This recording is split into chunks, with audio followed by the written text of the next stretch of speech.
नमस्ते सर्वेभ्यः ज्ञानस्य यात्रायां स्वागतम। Welcome to the journey of knowledge with Vedic scientist.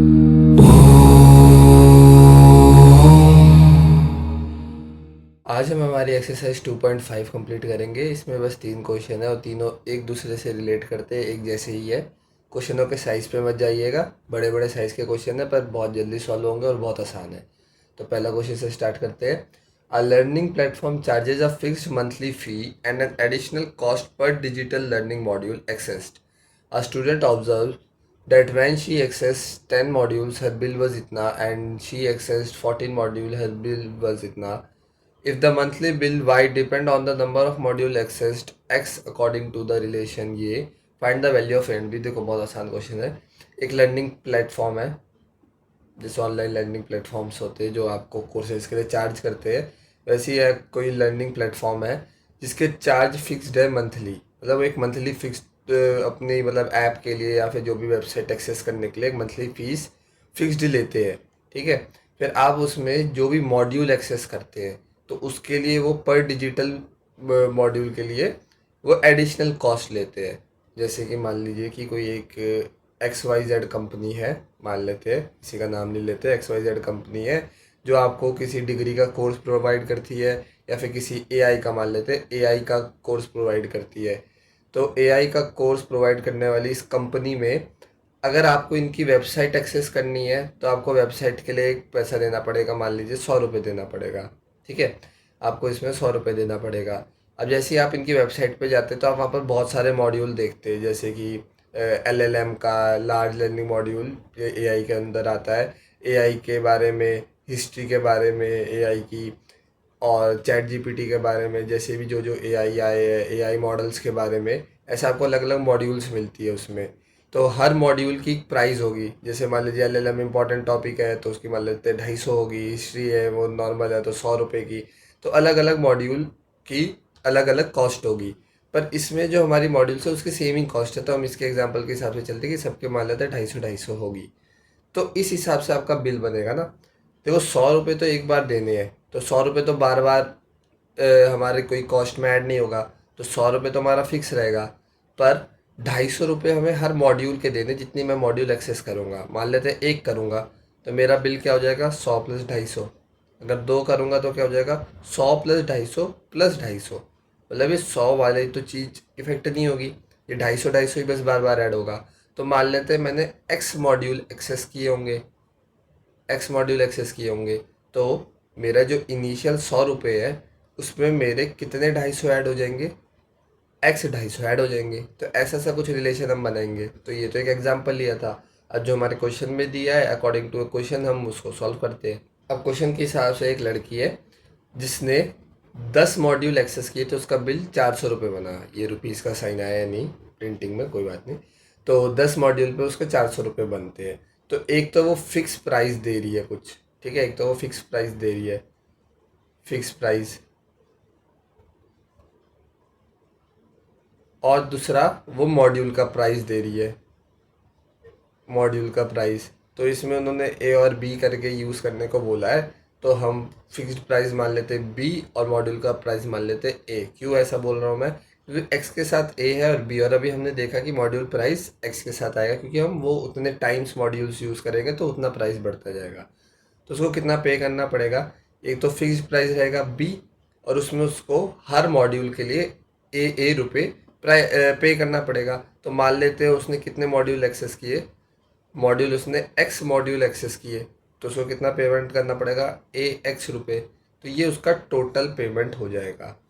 ठीक है, तो अगर वो 10 मॉड्यूल एक्सेस करती है तो एक्स की वैल्यू क्या हो जाती है, 10। तो इसके लिए उसके पेमेंट की वैल्यू क्या हो जाएगी, 10A + B। 10A + B की वैल्यू क्या हो जाएगी, 400 रुपये।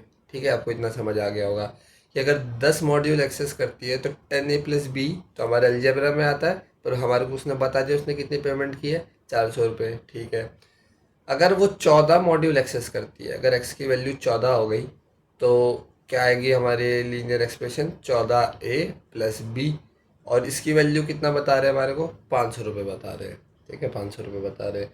अभी एक लीनियर इक्वेशन है जो दो दो वेरिएबल में आ गया, ए बी में, तो ये दोनों कांस्टेंट है। अब आप बोलोगे सर वेरिएबल कह रहे हो कांस्टेंट कह रहे हो, अभी के लिए तो ये वेरिएबल है क्योंकि हमारे को इनकी वैल्यू नहीं पता है, पर वैसे कंडीशन में कांस्टेंट है क्योंकि एक फिक्स्ड प्राइस है, मॉड्यूल का प्राइस भी फिक्स्ड है। तो ये हमसे छुपा लिया गया क्योंकि क्या बदल रहा है, मॉड्यूल का ये बदल रहा है ना बार बार कि कितने मॉड्यूल है। तो मॉड्यूल तो वेरिएबल हो सकते हैं, हम 10 मॉड्यूल यूज़ कर सकते हैं, 20 मॉड्यूल यूज़ कर सकते हैं, पर जब तक कंपनी प्राइस नहीं बढ़ा रही तो हमारे लिए वो प्राइस फिक्स्ड रहेगा, वो एक कांस्टेंट रहेगा। तो इसमें वो गायब है, तो यहाँ पर हम उसको वेरिएबल की तरह ट्रीट करके उसकी वैल्यू निकालेंगे। तो अब ए और बी की वैल्यू कैसे निकालेंगे इसमें, अब आप इसको खुद सोच सकते हैं कि इसमें से हमारे को एक किसी भी उसको गायब करना है, या तो ए को गायब कर दीजिए या तो बी को गायब कर दीजिए। दो तरीके हैं इसको सॉल्व करने के लिए। बड़े वाले को ऊपर लिखिए, बड़ा से मेरा मतलब है जैसे 14 बी वाला 500, देख के समझ आ रहा है कि ये बड़ा है, और ये छोटे वाले को नीचे रखते हैं। एक तरीका इसको करने का ये है, नहीं तो वैसे आप 10th क्लास में ज़्यादा अच्छे से समझेंगे, पर अभी मैं आपको बता देता हूँ कि इसमें से क्या कर लीजिए, दोनों को माइनस कर दो ऊपर नीचे। मतलब कैसे माइनस करना आता होगा आपको अलजेब्रा की क्वांटिटीज़ को। 500 में से 400 गया, 100 बचा, ठीक है, इक्वल्स टू किस साइड में हो गया, बी में से बी गया तो बी तो गायब हो गया, जानबूझ के मैंने करा क्योंकि बी भी मुझे दिख रहा था कि कट जाएंगे। और 14 में से 10 गया तो 4 ए, तो ए की वैल्यू क्या आ गई यहाँ से 25। अब 25 में किसी भी एक में डालूंगा तो बी की वैल्यू मिल जाएगी। ये तो था एक तरीका। दूसरा तरीका क्या है, किसी भी एक में से ए या फिर बी की वैल्यू निकाल लो, किसी भी एक इक्वेशन में से ए या फिर बी की वैल्यू निकाल लेते हैं। तो पहली वाली में से बी की वैल्यू निकालेंगे तो क्या आएगा 400 माइनस 10 ए। अब इसी बी की वैल्यू को किसी दूसरे में डाल दो, मतलब जैसे यहाँ पर मैंने 14 ए लिख रखा है और बी की वैल्यू को मैं इसमें डाल देता हूँ 400 माइनस 10 ए इक्वल्स टू 500। 14 में से 10 गया, 4 ए बचा, अरे 400 बाहर जाएगा तो 100 बचा। कान इधर से पकड़ो उधर से पकड़ो, एक ही बात है, एक ही वैल्यू आ जाएगी 25। सेम आंसर आया है दो अलग अलग तरीके से। अब ए की वैल्यू 25 डाल देते हैं, ए की वैल्यू 25 इसमें डाल के देखते हैं, ये ज़्यादा सही लग रहा है। 10 × 25 plus B equals to 400, B equals to 400 minus 250, B की वैल्यू आ गई 150।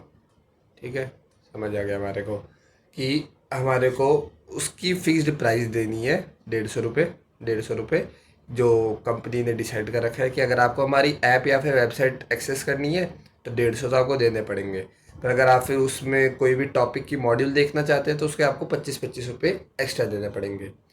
तो इसमें हमारे को क्या निकालना था, एक्सप्रेशन बताना था, y equals to A X plus V क्या हो जाएगा, y जो टोटल बिल बन के आता है, a हर मॉड्यूल का प्राइस, x जितनी मॉड्यूल एक्सेस हो रही है, और b की वैल्यू आ गई 150 जो फिक्स प्राइस हमारे को कंपनी को देना है। तो ये हमारा आंसर आ गया। नेक्स्ट क्वेश्चन में थोड़ा सिमिलर है पिछली बार वाला जैसा। A gym charges a fixed monthly fees and an additional cost per hour for using the badminton court. A student using the gym observes that when she used the badminton court for 10 hours, her bill was इतना, and for 15 hours her bill was इतना। तो एक gym है जो fixed monthly charge लेता है और हर घंटे उसका बैडमिंटन कोर्ट यूज़ करने का वो एडिशनल चार्ज लेता है। तो कोई है जो 10 घंटे बैडमिंटन खेल रहा है, तो 10 घंटे बैडमिंटन खेल रहा है और जिम भी अलग से कर रहा है, ठीक है। और फिर एक और अगला है लड़की जो 15 घंटे बैडमिंटन खेल रही है, बढ़िया, बहुत फिट लोग है। तो जिम का चार्ज है, मान लेते हैं जिम का एक फिक्स्ड चार्ज है कुछ, इसमें भी ए और बी लिया है। तो फिक्स्ड चार्ज तो आपको समझ आ रहा होगा पिछली बार वाला एक्सपीरियंस से कि वो अलग से रहता है, और जितने घंटे आप यूज़ कर रहे हो वो एक्स से कुछ होगा। तो जिम का फिक्स्ड चार्ज मैं बोल देता हूँ कि बी है। आप पहले कोई दूसरा वेरिएबल भी लेके कर सकते हैं, फिर उसको इस वाले वेरिएबल से कंपेयर कर लीजिए। अब अपने को एक्सपीरियंस हो गया है तो देख के समझ आ जाता है, तो मैं डायरेक्ट ये यूज़ कर रहा हूँ। जैसे मैं इसको एम और एन ले सकता हूँ, और फिर बाद में मैं इससे कंपेयर करूँगा तो देखूंगा कि एक्स के साथ एन आ रहा है और बी के साथ एम आ रहा है, तो मैं उसको बाद में सब्सटीट्यूट कर सकता हूँ। तब तो हमें पता है, तो डायरेक्ट लिख लेते हैं बी। और बैडमिंटन वाले कोर्ट का एडिशनल पर आर वाला कॉस्ट हम ले लेते हैं ए, ठीक है। तो अगर हम एक्स घंटे बैडमिंटन खेलते हैं तो ए एक्स तो हमारा बैडमिंटन वाला हो जाएगा, और जिम की तो फिक्स्ड कॉस्ट हमारे को देनी ही देनी है। जैसे जिम के अंदर भी देखा होगा आपने कि जिम में कई जगह बैडमिंटन कोर्ट होते हैं, कई और अच्छे जिमों में तो वो भी होते हैं सीटिंग अरेंजमेंट के लिए, वो ड्रिंक्स वगैरह का। और कई उसमें स्पा होते हैं मसाज के लिए, शावर के लिए तो शावर तो खैर इंक्लूड होता है, पर बाकी सारी चीज़ों की एडिशनल फैसिलिटी के लिए आपको पेमेंट करनी पड़ती है। बाकी जिम का आपको जो इक्विपमेंट यूज़ करने है उसके तो एक फिक्स्ड पेमेंट आप कर ही देते हैं, उसमें ऐसा नहीं कि डंबल के अलग पैसे उसके अलग पैसे, तो वो फिक्स्ड पेमेंट है। पर अगर आपको मसाज चाहिए स्पा में, वहाँ के उसमें कोई ऐसे सौना ट्रीटमेंट चाहिए, एक्स्ट्रा चीज़ों के लिए आपको पर आर का पे करना पड़ जाता है या फिर पर सर्विस का पेमेंट करना पड़ जाता है। तो वही वैसा ही एग्जाम्पल है जैसे हमने पिछली बार में देखा कोर्स वाला एग्जाम्पल। तो अब इसमें हमारे को एक लड़की का पहला वाला केस है जो 10 घंटे बैडमिंटन खेलती है इसमें, तो 10 हमारे एक्स की वैल्यू हो जाएगी। तो ये पिछली बार वाला जैसे ही लग रहा है 10x+b, अच्छा पर यहाँ पर 800 कर दिया, ठीक है। और x इक्वल्स टू दूसरी लड़की का एग्जाम्पल है जो 15 घंटे खेलती है, अच्छा नहीं वही लड़की है पर जब वो 15 घंटे खेलती है, 15x+b 1100, ठीक है। तो पहले वाले मेथड से सॉल्व करो, दूसरे दोनों आपको बता रखे दो वेरिएबल का कैसे सॉल्व करना है। मैं डायरेक्ट घटा दूंगा, तो 15x बड़ी वाली वैल्यू ऊपर लिखूंगा 1100। जितने आप स्टेप्स कम कर पाओ ना उतना ज़्यादा बेटर रहता है मैथ्स में, ताकि आप कुछ और नई चीज़ें सीख सको उस टाइम में। बाकी पेपर की डिमांड में तो रहता ही है कि स्टेप बाय स्टेप करके दिखाओ, तो वो तो आप इतने बड़े हो चुके हो तो आप वो कर सकते हो। तो 300 बी में से बी गया तो कुछ भी नहीं बचा, और 15 में से 10 गया तो 5x बचा। कितना जल्दी आ गया, x की वैल्यू आ गई 60। मैं ये वाला स्टेप भी स्किप करता, सब दिमाग में कर लो सॉल्व, पर मैंने क्यों लिखा कि अभी आपके लिए फर्स्ट बार है तो आप देख सको। तो x की वैल्यू क्या आ गई 60, ऊपर वाले में डाल देते 60, तो b की वैल्यू क्या आ जाएगी, चलो लिख के बता देते 60 इंटू 10 600 प्लस b 800, b की वैल्यू आ गई 200, b की वैल्यू आ गई 200। ये x, एक मिनट यहाँ पर मैंने x क्यों ले लिया, ये a होगा, x की वैल्यू में तो हमने डाले हैं, सॉरी वेरिएबल की गलती हो गई, यहाँ पर a आएगा। तो हमने एक चीज़ निकाल ली कि जो फिक्स्ड जिम की हर महीने की फ़ीस है वो 200 रुपये, और इंडिविजुअल कोई बैडमिंटन की सर्विस लेने के लिए हर घंटे की 60 रुपये। तो हमारे को इसको रिलेशन में दिखाना है। जो बिल बन के आएगा y, उसकी वैल्यू रहेगी 60x प्लस 200, ये हमारे जिम का टोटल बिल, जिसमें 200 फिक्स चार्ज है हर महीने के और 60 रुपीज़ बैडमिंटन कोर्ट को यूज़ करने के पर आर के चार्ज है। लास्ट क्वेश्चन है, बहुत जल्दी लास्ट क्वेश्चन पे पहुंच गए, पर बहुत आसान एक्सरसाइज है, थोड़ी इंटरेस्टिंग भी है। रियल लाइफ एग्जांपल में हम अलजेब्रा का कैसे इस्तेमाल करते हैं वो हमारे को इसमें बता रखा है। अब अगली एक्सरसाइज आएगी 2.6, उसमें आई थिंक ग्राफ्स है, वो भी इंटरेस्टिंग है। अब जो यही हमने जो अभी रिलेशंस बनाए, जैसे ये वाला बनाया जिम वाला बनाया, और ये वाला रिलेशन बनाया हमने कोर्स वाला बनाया, और जो अब हम ये टेम्परेचर वाला बनाने वाले थर्ड क्वेश्चन में, इन सब चीज़ों को प्लॉट करने के लिए हम ग्राफ का इस्तेमाल करते हैं, ताकि हम उसका मतलब स्टडी कर पाए उसके बारे में कि जो ये रिलेशन बन रहा है ये अलग अलग वैल्यूज़ पे क्या अलग अलग वैल्यू आ रही है। तो मुझे कितना घंटा बैडमिंटन खेलना चाहिए कि मेरे इतने बजट में काम हो जाए, मेरे को कितने कोर्स लेने चाहिए कि मेरा इतने बजट में काम हो जाए, वो हम ग्राफ वाले में देखेंगे। तो 2.6 की वीडियो भी जल्दी आ जाएगी, तो उसको भी देखना मत भूलिएगा। तो थर्ड क्वेश्चन है, consider the relationship between temperature measured in degree Celsius. ये बड़ा दिमाग ख़राब करता है, कई बार तो ये फॉर्मूला याद भी नहीं रहता। क्या डिग्री सेल्सियस को रिलेट करना फ़ारेनहाइट से, आपको पता होगा 2 टाइप के स्केल होते हैं टेम्परेचर नापने के लिए। अब एक तीसरा स्केल भी होता है, वो हम आई गेस साइंस में यूज़ करेंगे अभी, तो साइंस में नहीं, मैंने मैथ्स की क्वेश्चंस में देखा था। तीसरा स्केल भी आता है, उसको केल्विन बोलते हैं, और वही हमारी एसआई यूनिट होती है। एसआई यूनिट वगैरह क्या होती है आप वेट कीजिए, अभी साइंस की भी मेरे को वीडियोस डालनी है, क्लास 9 की भी, तो अभी उसके लिए मैं भी कर रहा हूँ, उसके लिए भी तैयारी, तो वो भी आ जाएगी जल्दी। तो सेल्सियस और फ़ारेनहाइट 2 टाइप के स्केल होते हैं, अलग अलग साइंटिस्ट ने अलग अलग जगह पर ये बनाए थे। Which is given by C equals to AF+B, जो हमने रिलेशन देखा कि F में कुछ मल्टीप्लाई हो रहा होगा और उसमें एक B फिक्स्ड क्वांटिटी ऐड हो रही होगी, ठीक है। 0 डिग्री पर बर्फ़ जम जाती है सेल्सियस में, अच्छा ये अच्छा है। बर्फ़ को जमाने का हमारे को उसने एक मतलब एक कंडीशन दे दी कि जब बर्फ़ जमती है तब का टेम्परेचर दे दिया, और जब पानी उबलता है तब का दोनों में टेम्परेचर दे दिया, ठीक है। तो ये है व्हेन सी डिग्री, हिंट की हमारे को जरूरत नहीं है, हम बिना हिंट के करके देखेंगे। हमारे को एक कंडीशन दे रखी है कि जो सेंटीग्रेड होता है वो ए एफ प्लस बी वाला से कुछ रिलेशन देता है। तो अब ए और एफ की वैल्यू, अब आपको फॉर्मूला याद करने की ज़रूरत ही नहीं है, वैसे तो याद कर लो ज़्यादा बेटर है, कहाँ पर आप कन्वर्जन के टाइम पे ये करते बैठोगे, पर आप ये याद कर सको तो अच्छी बात है कि बर्फ़ कब बनती है। बर्फ़ बनती है जब सी की वैल्यू हो ज़ीरो डिग्री और एफ़ की वैल्यू कितनी होती है 32 डिग्री पे, ठीक है, 32 डिग्री पे। और दूसरी कंडीशन दे रखी है वाटर का बॉयल होने की। बॉयल कितने पे होता है पानी, जब सी की वैल्यू हो 100 डिग्री और जब फ़ारेनहाइट की वैल्यू हो 212 डिग्री।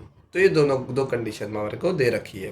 और इसमें क्या गायब कर रखा है, ए और बी ऐसे कांस्टेंट है जो अभी हमारे लिए वेरिएबल हो रखे हैं, जो हमारे को सेंटीग्रेड और फ़ारेनहाइट को रिलेट करने में मदद करते हैं। तो एक एक बार हम डाल के देखते हैं इसमें। ये पहले वाले क्वेश्चन जैसा ही है, बस थोड़ा सा इन्होंने कंडीशंस और केसेस दे के हमारे को इसमें कंफ्यूज कर दिया। तो पहले हम इसमें वैल्यू डाल के देख लेते हैं। तो पहली वाली वैल्यू डालेंगे तो सी की वैल्यू 0 है, ए एफ मतलब 32 एफ नहीं, एफ की वैल्यू 32 है, 32 a plus b, simple. Second case हम देखेंगे तो सी की वैल्यू अगर हम डालते हैं 100 और फ़ारेनहाइट की 212 ए प्लस बी, सिंपल। पहले मेथड से निकाल लेंगे, 212 ए इक्वल्स टू 100 और 32 ए प्लस बी। अब दो वेरिएबल है, दो इक्वेशन, ये याद रखिएगा। अलजेब्रा का एक रूल 9th क्लास से आप सीख लीजिए कि जितनी इक्वेशन होती है उतने ही अगर वेरिएबल हो तो सॉल्व हो पाएंगे। मतलब जितने वेरिएबल हमारे को निकालने हैं उतनी ही इक्वेशन होनी चाहिए तभी सॉल्व हो पाएगा, वरना नहीं हो पाएगा। वरना अगर मेरे को बस ये इतना मिल जाता तो मैं बस बैठा रह जाता, कई सारी वैल्यू निकलेगी, एक वैल्यू नहीं निकाल पाऊंगा मैं इस चीज़ की। तो दो वेरिएबल है ए बी और दो इक्वेशन है तो मैं निकाल पाऊंगा, वरना मैं नहीं निकाल पाऊंगा। और उसमें भी कुछ केसेस हो जाते हैं, 10th क्लास में देखेंगे। 212 a plus B equals to 100, 32 a plus B equals to 0। Solve कर लेते हैं, ये 100 आ जाएगा, ये दोनों गायब हो जाएंगे, ए की वैल्यू हो जाएगी 0 और 3 गया तो 18 ए। अब अजीब सा लग रहा है, कटेगा नहीं, पर मेरे को पता है क्या आने वाला है। ए की वैल्यू आ जाएगी 50/9, 50/9 नहीं, 50/9, 5/9, हाँ 5/9 आएगी। ए की वैल्यू आ गई 5/9, बिल्कुल सही है। देखा होगा आपने फॉर्मूला, उससे आप रिलेट भी कर सकते हैं। अब ए की वैल्यू निकालनी है, इसी भी एक में डाल देते हैं, किस में डालें, ऊपर वाले में डाल देते हैं। तो 0 इक्वल्स टू 32 5/9 प्लस बी, ठीक। तो ये सॉल्व होगा इसमें, 4 8 जा 32 होता है, नहीं ये सॉल्व नहीं होगा। 5 2 जा 10 तो 160/9 प्लस बी इक्वल्स टू 0 और बी की वैल्यू हो जाएगी -160/9। हमने सही किया, ये लगता तो है। अब हम अपने फाइनल रिलेशन सी में ए और बी की वैल्यू डाल देते हैं। तो सी ए हमारा 5/9 एफ और बी की वैल्यू है -160/9। हाँ, यहाँ पर से हमारी वैल्यू आ जाएगी। यहाँ से हम 5/9 कॉमन ले सकते हैं, अगर आप देख पा रहे हो तो 5/9 को अगर मैं कॉमन निकाल लूँ बाहर तो हमारे पास क्या बचता है, हमारे पास बचता है एफ माइनस, वैसे तो ये आंसर आ गया हमारा, पर फिर भी एफ माइनस और इसमें से 5 चला जाएगा तो 32। यही हमारा रिलेशन होता है हमारा सेंटीग्रेड को फ़ारेनहाइट में बदलने का, ठीक है। और बाकी आंसर ये हो जाएगा क्योंकि हम ए और बी की टर्म्स में निकालना चाहते थे, पर फॉर्मूला हमारा ये रहता है, ओके। तो तीनों क्वेश्चन हमने कर लिए, तीनों क्वेश्चन बड़े आसान थे। उम्मीद करता हूँ आपको तीनों क्वेश्चन समझ आए होंगे। अगर कोई भी डाउट है तो आप कमेंट सेक्शन में पूछ सकते हैं। वीडियो कैसी लगी वो भी कमेंट सेक्शन में बताइए। अच्छी लगी है तो लाइक कीजिए, चैनल को सब्सक्राइब कीजिए। Till then bye bye.